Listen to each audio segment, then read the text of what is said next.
Welcome to Resiliency Within. I'm Elaine Miller-Karas, and I want to remind our listeners that we're also on a Facebook Live at Resiliency Within.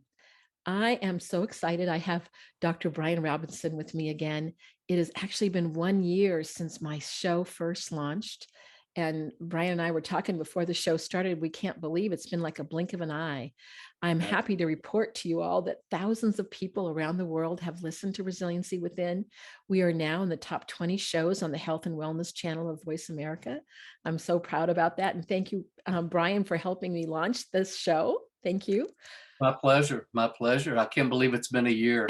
It's been an incredible year, but it has gone fast at the same time. It has gone fast. And I also want to thank our listeners for tuning in and listening to our messages of well-being and resiliency and all the amazing people that we've had from around the world that have participated as guests on the show. But I also want to mention that today is Martin Luther King Day.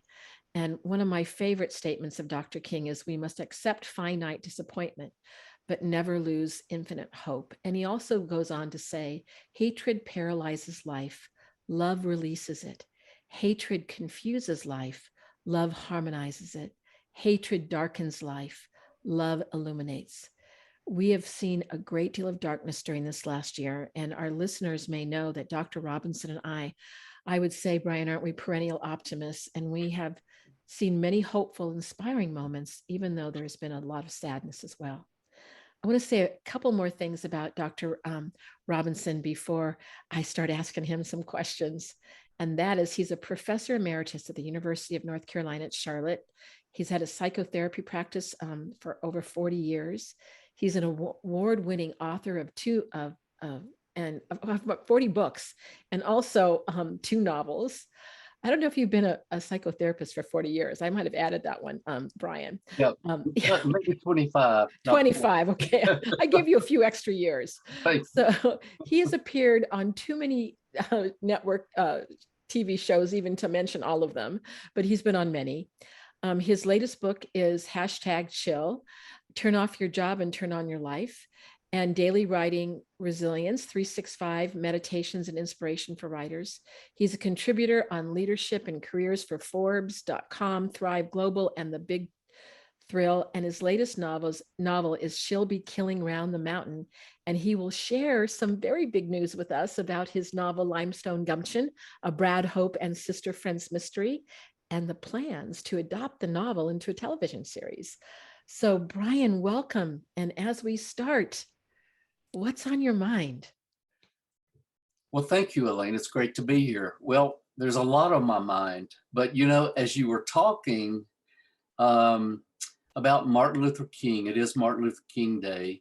And I think it's important for all of us to just stop, even if it's just for 1 or 2 minutes, and think about what he brought to all of us. It made me remember, I'm working on a memoir, and when I was 5 years old, my house burned down. And I remember clearly, we had a housekeeper, her name was Pauline, whom we dearly loved. And my mother were in the kitchen. We had an old oil stove. And I was playing in my sandbox, and I heard these howls of terror and jumped up and ran inside. And our kitchen was on fire. An oil stove had exploded, an old-timey oil stove had exploded, and they were trying to put the fire out. And then later I remember Pauline hiding in a ditch.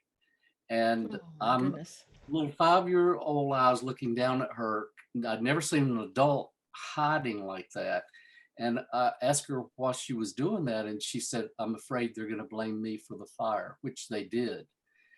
And, I have this theory about, you and I talked a little bit before the show, but it's kind of percolated a little bit. There's something that scientists now are talking about called perspective expanders. And sometimes when we have an experience, it changes our experience and our perception.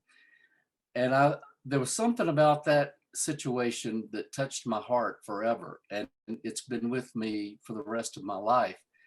And so when I hear Dr. Martin Luther King or John Lewis talk about what is it? A good trouble.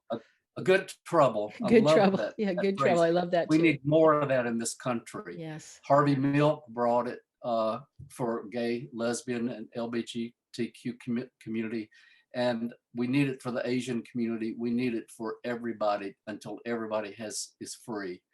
And we still live in an oppressive culture, not only a society, but corporations and how they're treating employees. We're seeing a huge change with something called the Great Resignation. And employees are saying, you're not going to treat me this way anymore. I have power, I have choices. And 4.5 million people quit their jobs this past year in September. And that's continuing. This is good. And Martin Luther King was a perspective expander.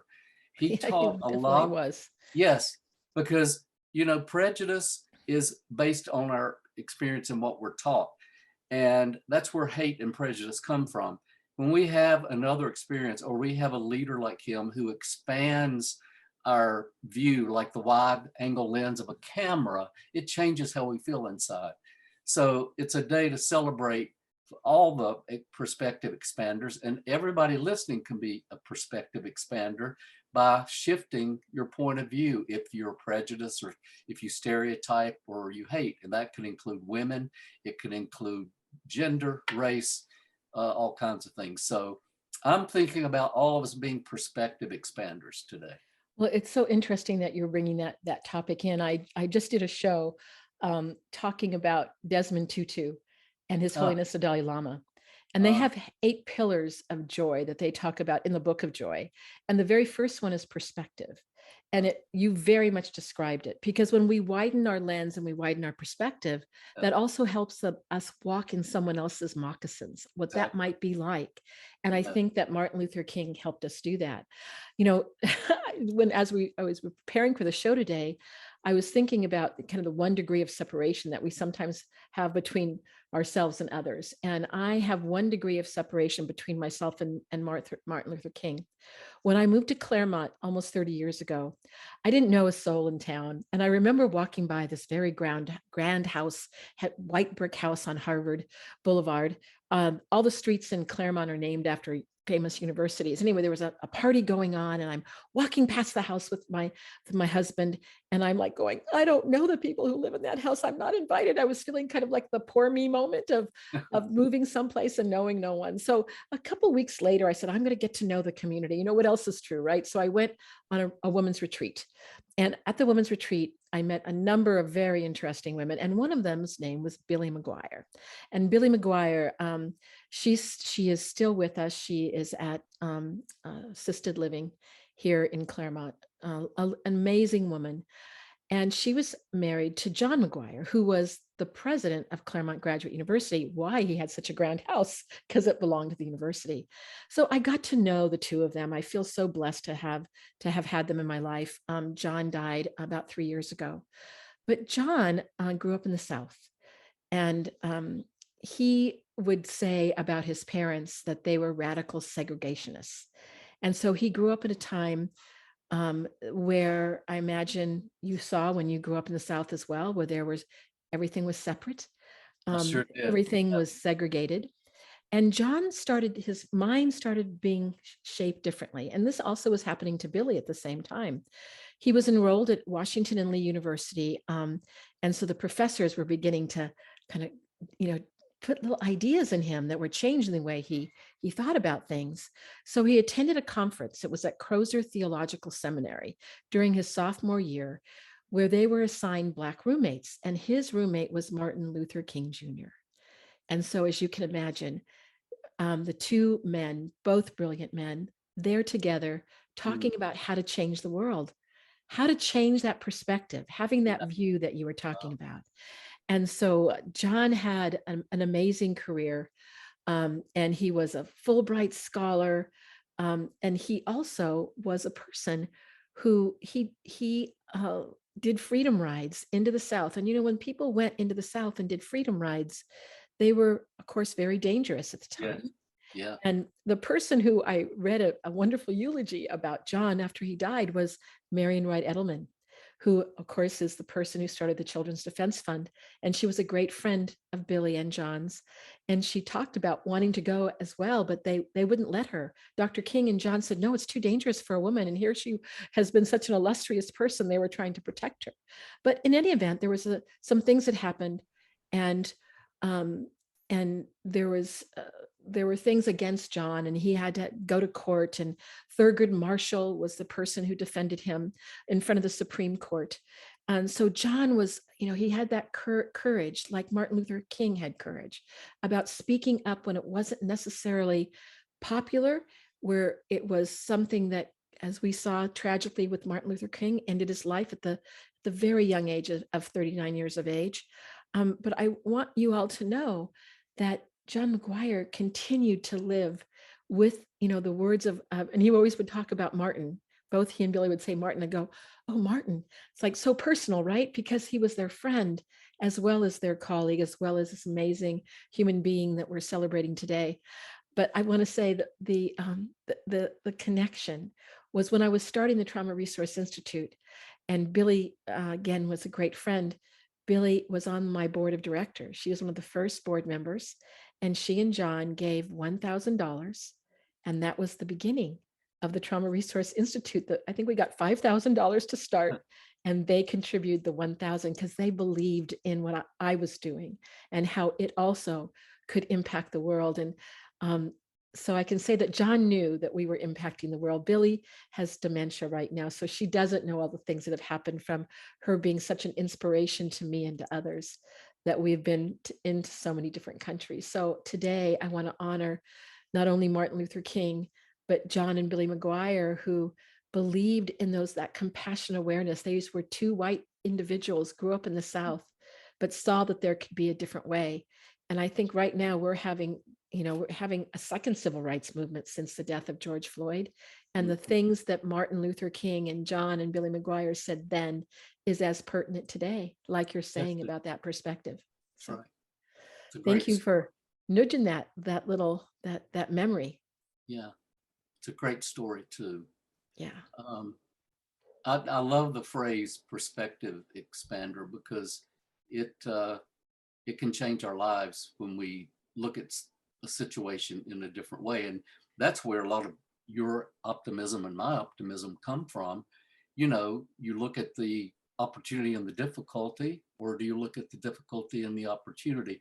I call it flipping. Flip your perspective instead of flip your lid, right? Yes. When things are not going the way we want, and most of the time they won't, because that's not what life is.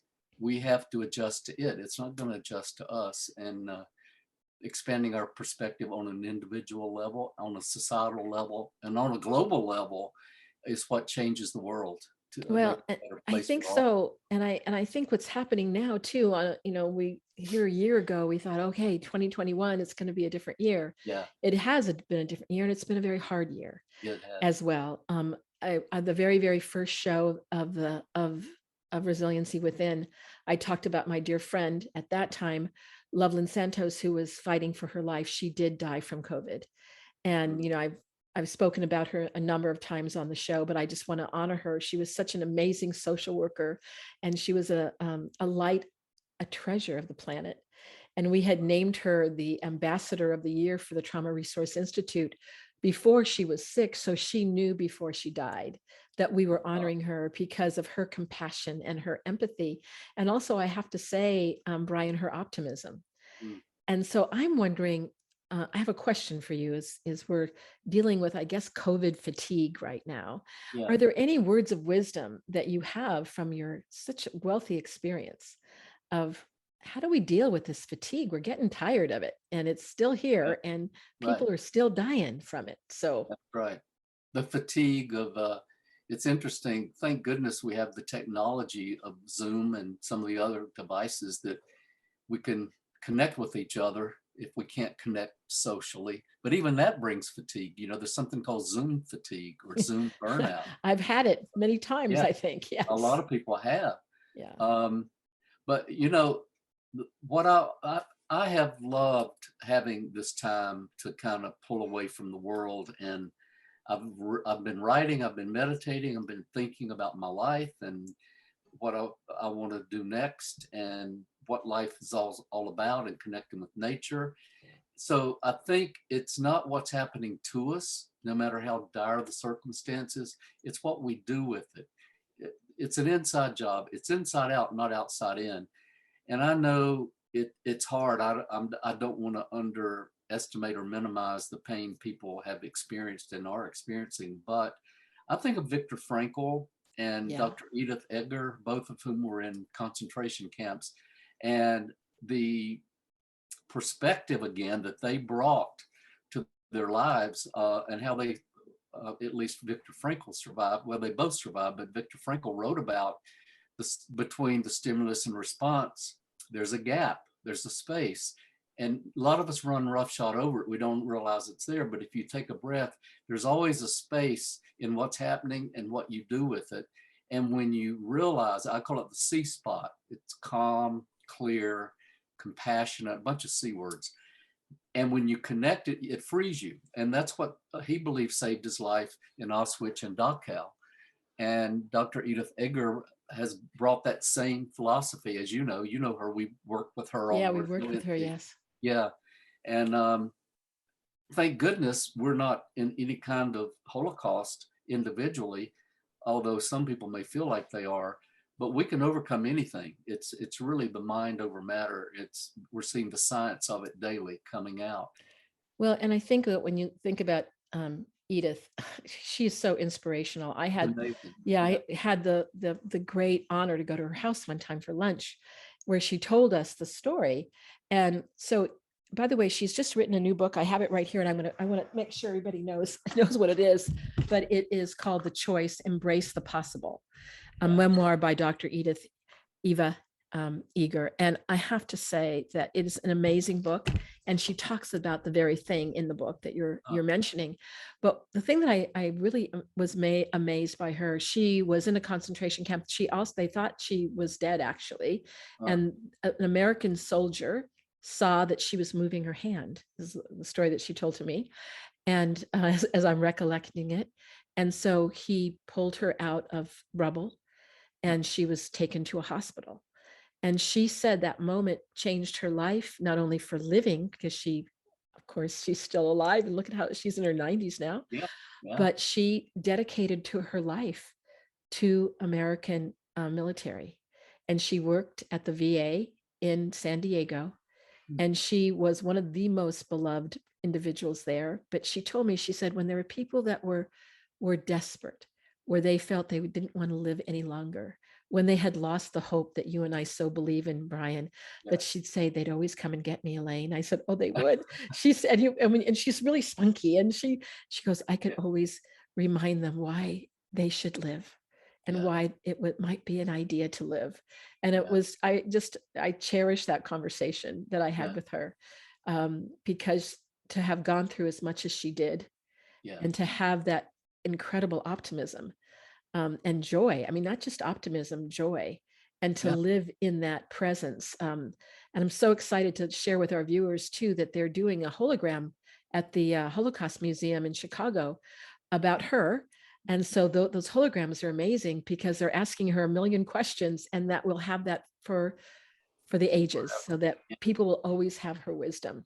So those kinds of individuals inspire me as well, Bryan, that they're in our lives, and we got to talk to her in 2021. So that was one of the. We'll get to talk to her again in September 9th of 2022, because she'll be part of the Resiliency 2022. Well, that's the other thing that you didn't put in your bio, that you're one of the producers of Yes. the largest resiliency conference in the world. That's and right. It's going to have its third year this coming year. I'm happy to say that I'm on their advisory board, but you already have Edie all scheduled in, and she's coming. So that's great. We have someone else I just want to briefly mention. She's a singer-songwriter, musician, incredible voice. Her name is Milk, M-I-L-C-K. She's Asian American. And she's another one of these perspective expanders. She's got a song that you can go to YouTube and check it out. I Can't Keep Quiet Anymore. And she's simply doing what everybody else is doing. She's just speaking out in a nonviolent way about what's happening to people who are oppressed and disenfranchised. And she walks the walk. She's beautiful.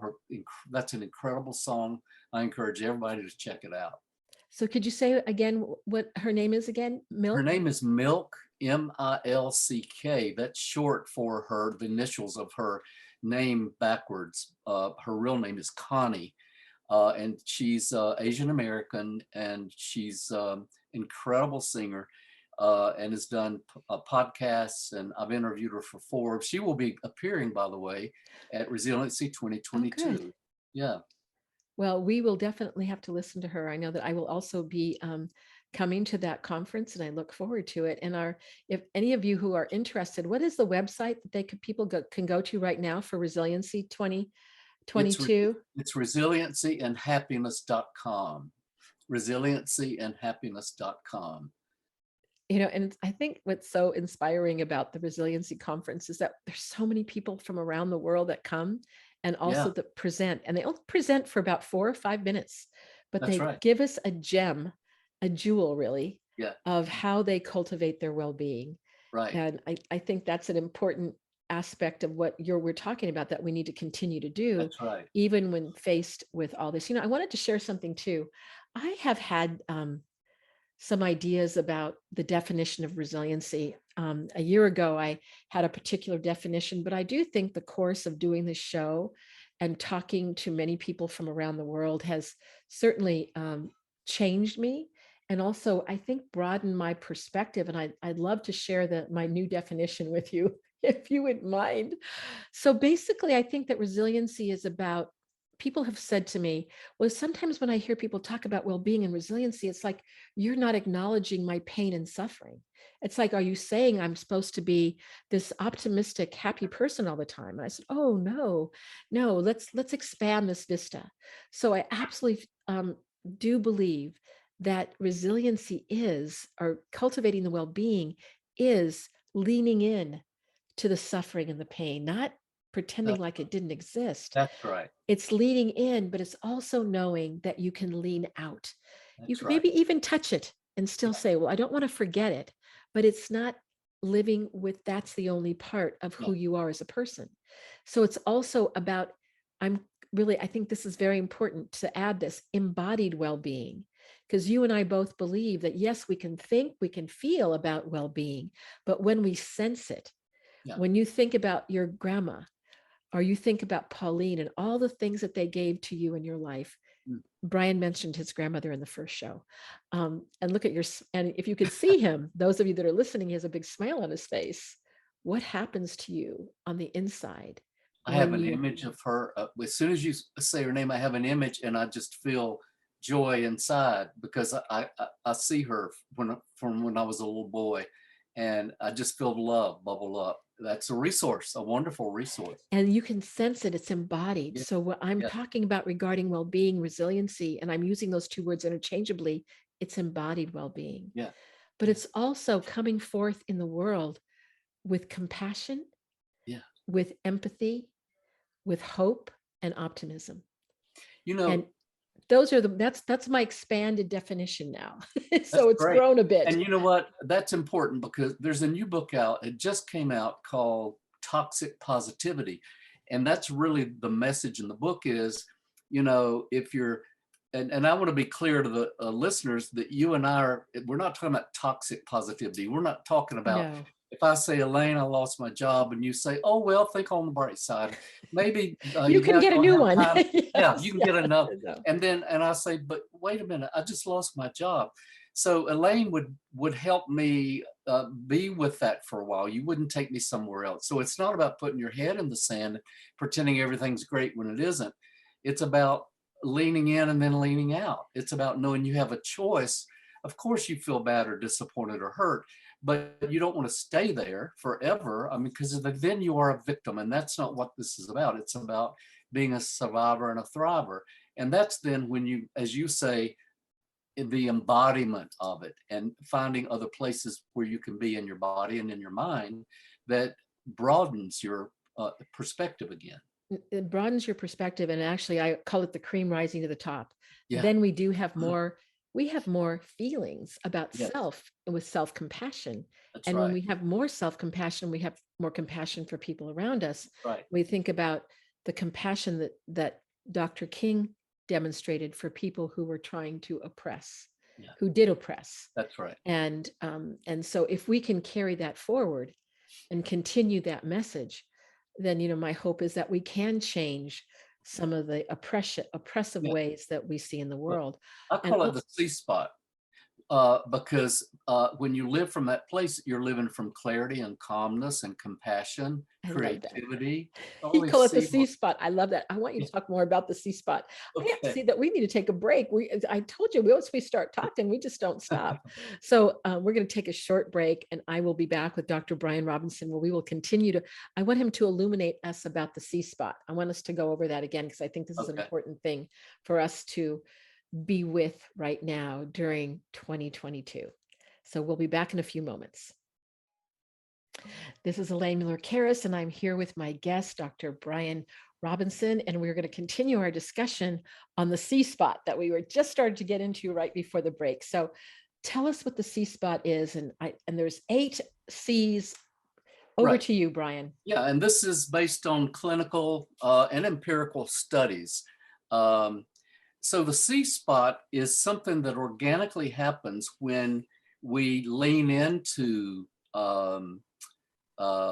disappointment or hurt, as we were saying before, instead of avoiding it. And we acknowledge the disappointment, we acknowledge the sadness, we acknowledge the pain, we acknowledge the anger. And when we do that, we feel a separation from it. We don't try to get rid of it or fight it or steamroll over it. We just try to get a little bit of separation from it, and we talk to it. There's neuroscience that shows when we talk to our parts, we used to say people that talk to themselves were crazy. Now it's one of the most effective therapeutic tools we have, because what happens, you feel an unblending with a part of you. And as that happens, it's the on ramp to what I call the C spot. You automatically feel certain C words: calm, clarity, curiosity about what's happening inside. It leads to creativity and confidence and courageousness, willing to stick your neck out a little bit more, connectedness to other people. And I don't know if I've said all the C words or not. Compassion. How can I forget Yeah. compassion? Well, Um, and as you're talking about that, so like if I'm like angry yes, so I'm just really, I'm steamed up. And if I yes, say, Elaine, are you really gonna, does that really matter to you about that? And I yeah, go, oh, because you hear that in your head, right? I might yeah, say that. I go, yeah, oh well, no, I guess it doesn't matter. So yeah. all of a sudden you feel that parasympathetic surge come in That's because right. I'm letting go of Yeah. that The sympathetic way surge. the That's way yeah. I the way I use it and the way I work with clients is to literally, once I'm aware I'm angry, is to focus on that part of me, just like it's a little person, and I actually talk to it and say, and I validate it like we were talking about before. Boy, you are angry, and you know what? You have every right in the world to be angry, and I'm not taking that away from you. So you just be as angry as you need to, because the way they spoke to us is not okay. Now I'm speaking to it in the third person as if it's someone else, and that's part of the whole deal. But as I do that, I don't feel the anger. It's there, and I'm not trying to get rid of it. All of a sudden I feel a calmness. I feel a clarity because I can see what's going on inside of me. Because the anger isn't embodied then, right? You have a Exactly. separation That's right. from the anger. Yeah. That's right. And it gives me access to more of me, which are those C words. Well, And and that go ahead. access of more of you is really important. We talk about, again, people having controversy over even the word resiliency or Yes. well-being, because what we're saying is no, of course you have to lean into that. If Yeah. you talk to that anger in terms Yeah. of having this particular strategy, it's not about not embracing that this is That's actually right. a feeling that you're having. That's It right. also has a physiological response in the body. That's right. And I was going to mention a study that just came out. I follow all the neuroscience and I get these studies daily. And this one really jumped out at me, and it was done on women. And to make it short, there were two groups of women, one of whom had practiced self-compassion. The other group did not practice self-compassion. And what they found was the women who practiced self-compassion had a lower risk of cardiovascular disease. Now, they actually measured the lining of the blood vessels in these women and found that the women who practiced self-compassion had clearer arteries than the women who didn't. Now, if that doesn't prove that there's a mind-body connection, I don't know what does. But we think of self-compassion as just a nice, sweet little word. It is a powerful, powerful word. We haven't even begun to understand the effect it has on our health, our physical as well as mental health. And I've been mentioning Dr. Richard Davidson recently Yeah. from the University of Wisconsin, because he's done also the research on gratitude. Yeah. And so if we see some gratitude and generosity, and I Uh-huh. was really to me, the compelling information about generosity, if someone is generous towards us, or if we're generous towards someone else, or if we see someone being generous, that we have these circuits in our brain that fire, Yeah. that touches us, and that actually is one of the ways that we embody that well-being. So one of the things I hope that I'm going to encourage our listeners, if you're feeling a little out of sorts, start a generosity practice. So the generosity can even be looking at people doing generous acts to one another. A friend of mine, after the terrible tornado that was in, was it where was that? It was in Oklahoma, at the last tornado. Oh, I can't think of I know that the state it was in, but the last tornado. Yeah. And there was a man that came, and he had his car and his barbecue, and he started feeding people in the middle of the street. And all those folks got food for the first time because everything had been swept away. Well, he was watching it, and he started crying. Yeah. The tears weren't sorrowful tears, they were gratitude tears. And you Right. know the difference, right? I When do. you Yeah. sense, Most people do. Yeah. yes, when you sense those different kinds of tears. So these are the kinds of things that you can cultivate. Is have you been generous to someone recently?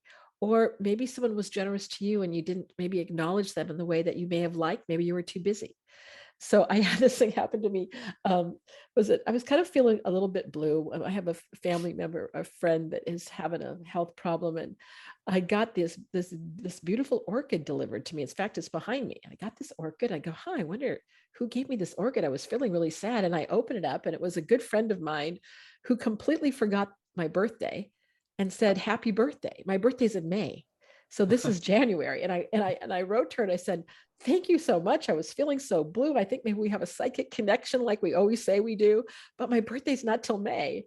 But those kind of generous acts, oh my God, I was in tears Yeah. getting this orchid on the wrong day. You So know, I had an experience recently, and it was kind of the opposite experience, but both generate, that good feeling. We call it the helper's high, by the way. There's a name for that. That helping people or being generous to people makes you feel good. And that there's an old saying, it's better to give than receive. And I think that's where it comes from. But I was getting gas at a supermarket, and this young woman came up and said, I thought, oh no, here we go. She's going to want money. And she said, "Could you give me a little bit of that gas?" She said, I don't have money to get back home, and my kids are waiting, and I had to come to court. And I said, "Sure, I'll give you gas." I filled her tank up, and she said, "No, no, don't fill it up. That's too much. That's too much. Don't do." I've never had it on full before. And my heart just, oh, melted. And of course I filled it up. I think it was $60 or something. And she said, "I can't believe I've never had this car on full before. Thank you, thank you, thank you so much." And it just made my day, but because I was able to do that for her. And I hope it made her day too, because she not only got home, but had gas to spare. oh, that So, is the sweetest story. See, I'm feeling, when you're telling me that story, I yeah. feel my heart just warm. Yeah. And I just feel this whole, like, almost a flush that you actually did that for me. Yeah. And I think that's what happens with generous acts. It was Kentucky, by the way, there were six That's right. states that there were Yeah. 6 states, but that had the terrible Kentucky got the tornado. worst. Yeah. Yes, but Kentucky got the worst of it. But that is a lovely, lovely story. So I'm really going to encourage our listeners again about the generosity. A few years back, when I think my kids were still little. Anyway, I went and bought $10 gift certificates to Target. and it was Christmas time, and we just drove around town, and we stopped our car and gave the $10 gift certificates. I think I got $100 worth of $10 gift certificates. I have to tell you, it was the most wonderful thing to see people like, well, what is this for? We go, well, not for anything, just Merry Christmas, have a good New Year. But I'm gonna have to do that again. I just did that out of, I don't know what, maybe I saw it on a show or something. I'm going to give $10 gift certificates to Target away. So there you go. So anyway, that's an interesting research. Can you tell us the name of the, do you have the name of the researcher for that particular? No, Okay. the one on self-compassion. Yes, yes. I don't, because I get so many that come across my desk, I can't remember them all. I understand But totally. there is a So book that a new book, Kristen Neff, who writes a lot about self-compassion.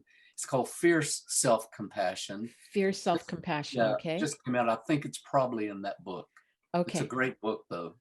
Now I want to do a little segue here because we need to hear about your television series. Oh, So tell uh, us, I mean, talk thank about a you for little bringing. gem coming in to your Well, life this year. So tell us about what's happening with, also, well, first first of all, we haven't really talked about your first novel. And if you okay. can tell us a little bit about the novel and then tell us about the series. Well, before we do that, let me mention. You Okay. asked me before we came back on air. Uh, the the idea of the C spot is in the 4th edition of my book, Chained to the Desk, which will be out later this year. And you're Okay. in the book, of course. Oh my And gosh, thank you. yeah, a lot of other people are, but it's Chained to the Desk, copyright 2022. It's a 4th edition. Okay, Chained to the Um, Desk. Okay, yes. perfect. All right, so we got to pick up that book. Remember, Chained to the Desk, and now television series. Did you ever in a million years think they were going to do a Oh, television series are you about one of your kidding me? books? Are you kidding me? If someone had told me that 20 years ago, I would have laughed in their face. I didn't even know I'd have written a novel, but the novel, the first novel is called Limestone Gumption, and it's a murder mystery, and it takes place in the underwater caves in Florida, and it's not available. It's going to be released. The book is going to be released sometime later this year, and the movie is now, it's under contract for the first episode of a television series, and I assume it's going to be called Limestone Gumption. You have to either read the book or watch the series to know what that means, but it's about some resilience, really. Some of the things we've been talking about is a theme, but it's really a fun book, and it has a lot of twists and turns, just like the caves, the underwater caves. And it's about a psychologist who goes into the caves of people's minds and the twists and turns of what's going on inside of them. And so that's really in a nutshell. But And what? doesn't he have a bunch of spunky women too that he Oh yeah. encounters? Yes, I Well, like the spunky women. Of course, I would oh say yeah. that. Everybody loves them. They're sister friends.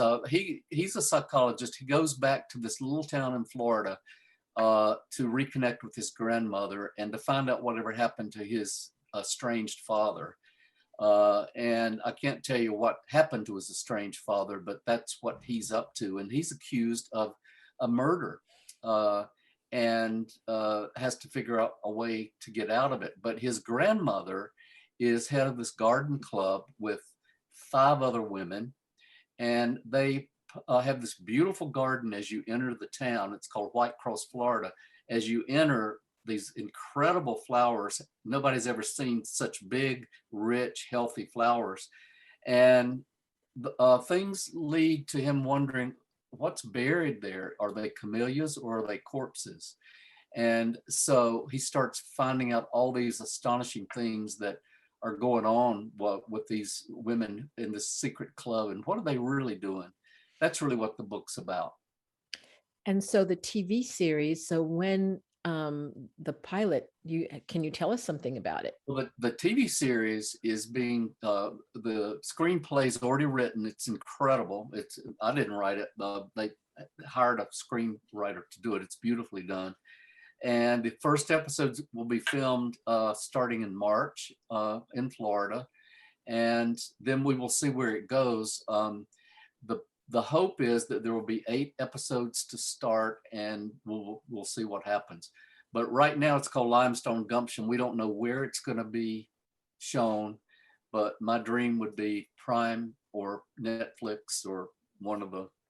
Well, and now do you get, I'm sure when I read it, I couldn't help but think about you when I read it a number of years Yeah, ago, the psychologist, you're a yeah. psychologist, Brian. So do you have some dream of who you would like to play this character? Not saying it would be you, because it's, in the No, book, it but couldn't be me. I'm not an actor. so, so uh, who would you well, like? it's And he's a little bit interesting. younger, and he's a little bit younger in the book as That's right. well. He's 35. Yes. And it would be Ryan Gosling from everybody I know. Either Ryan Gosling, he would be the known lead character, or an unknown character who might fit the image, of a Southern, smart, savvy, compassionate, Sexy, psychotherapist, we have to say sexy. sexy. Yes, Okay, sexy. Got sexy. to add that. Who he gets in over his head, but he gets out because he is resilient, basically.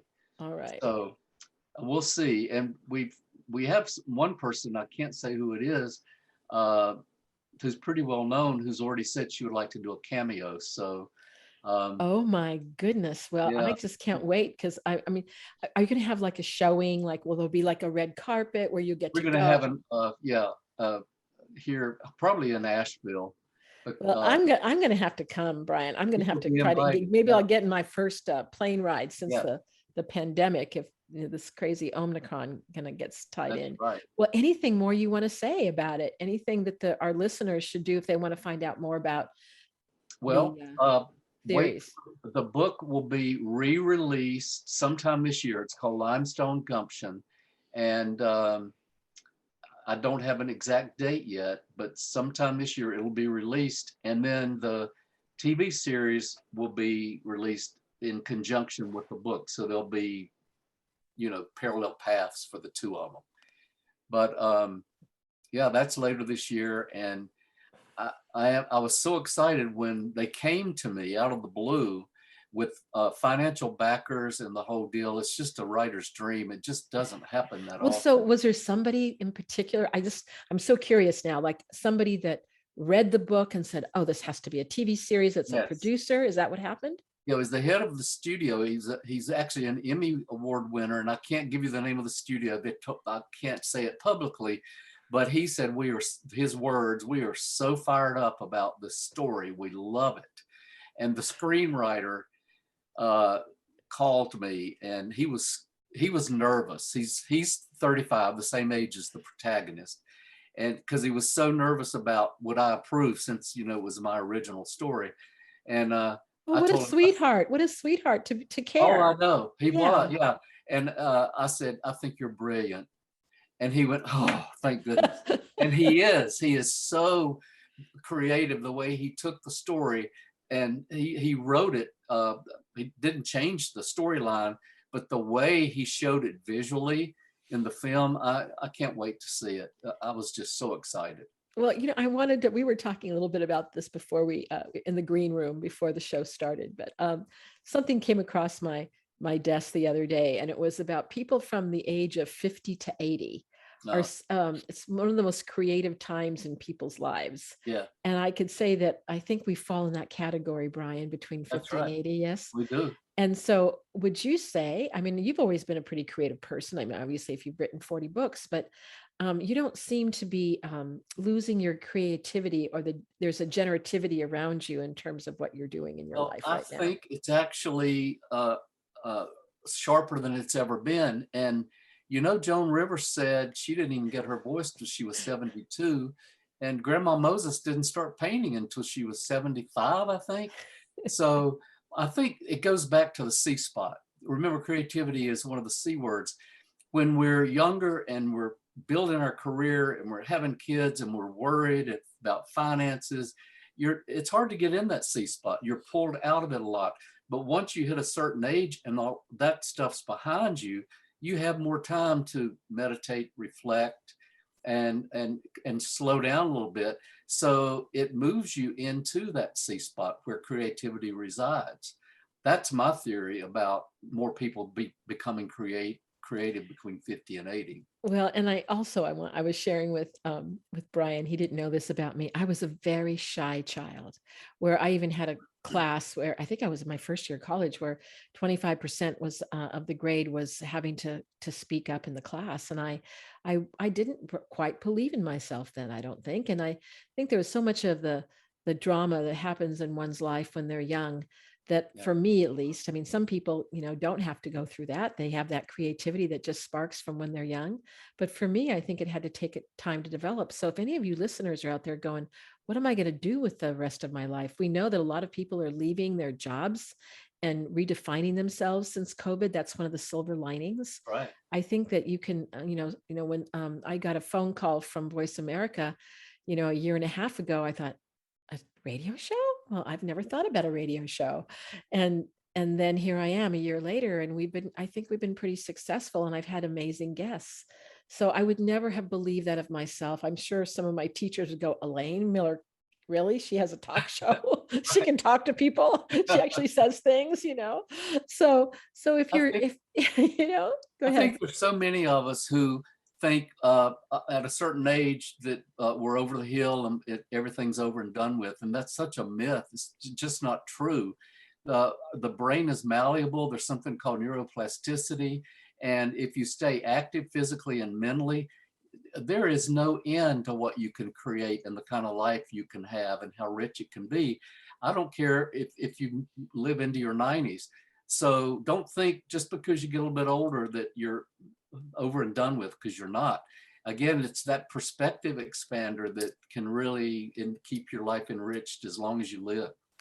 Well, and I think I also want to emphasize that, we've also talked about sorrow and pain, Yeah, and that sorrow and pain is, it's part of living life. yeah, And I know that many of you are feeling very sorrowful right now, and people have lost loved ones. There's been a lot of people that yeah, have died because of COVID and just other windstorms of life that happen yeah, or that are sick. But I think that the other part of what we both have seen is that it's not so much, again, how many times have we heard this? The things that happen to your life, but the attitude. that's right. And that attitude can make all the difference in the world. We saw that in dear Edie, who Yeah, survived, the Auschwitz and the Holocaust. yeah. And we've been working with in the Trauma Resource Institute. We recently did a workshop for the Uyghurs that are experiencing a Holocaust right now.